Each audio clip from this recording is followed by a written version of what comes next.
But first, it's all local, folks. It's all local. Towns across America are waking up. We, the people, are realizing that politics are rooted in local parties and government. Now, over the past year, we've seen people rising up against the tyrannical school boards with the masks and all this stuff, local policies, and the ever-increasing progressive agenda. But many of our town parties, especially in my liberal states like mine of Connecticut, ran a policy of appeasing the left, not fighting it. Now, they're constantly compromising conservative values. They think it's going to win over more voters, which has proven to be absolutely a disastrous miscalculation.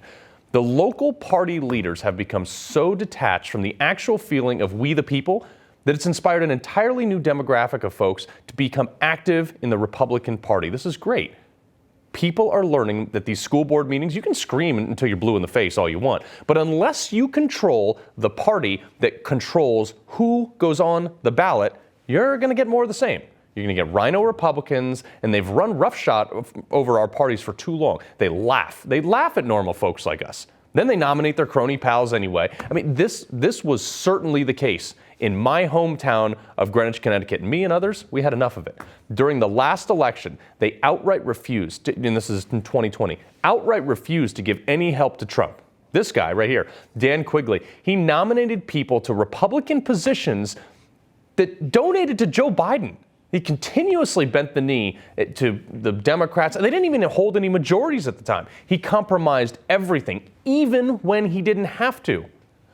And when myself and many others spoke out against it, where we tried to hold these noodle candidates responsible for waffling on conservative principles, we were told that we don't have a place in the party. Shut up, we know better than you. Does this sound familiar to anyone? How many of you have heard from your local party leadership? I mean, this is the same thing across the country. This is why people are angry. Folks, I'm just like you. I'm not special. I'm a dad. I'm a business owner. I'm not just some guy who comes on here and, hey, this is what you need to do, folks. I do it. I walk the walk. And shoulder to shoulder with hundreds of other people in my town, we hit the pavement. We made phone calls, thousands of phone calls. We talked to our neighbors. And you know what? Turns out we weren't the minority after all. In fact, it was the party leadership that we drastically outnumbered. The majority of the Republican Party in my town felt betrayed. We just felt like we weren't listened to, and we're equally as angry. And to prove it, we showed up. Last Tuesday night, we took 2/3 of the seats on the Republican town party body. God-fearing, flag-waving, unapologetic Americans.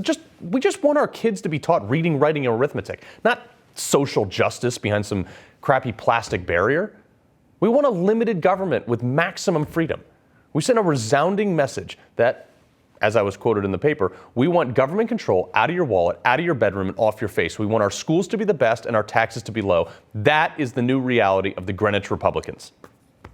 Folks, this overhaul was orchestrated by normal people. We didn't have celebrities. We didn't have thousands of dollars. We had moms and dads up till 5 a.m. reading caucus rules, typing up scripts, making sure we knew the process. We were calling our neighbors. We had local businesses putting flyers up in their windows, and we didn't give up. In my district, where I was elected caucus chair, we beat the party establishment almost 3-1.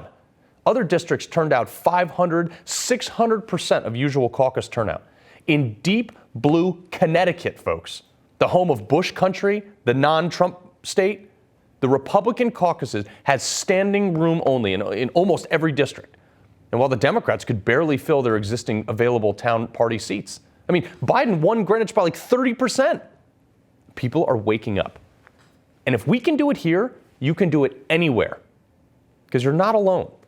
You're the leaders we've been waiting for. Don't wait for someone else. Grab your friends. Start a movement. Freedom is contagious. But you need a spark.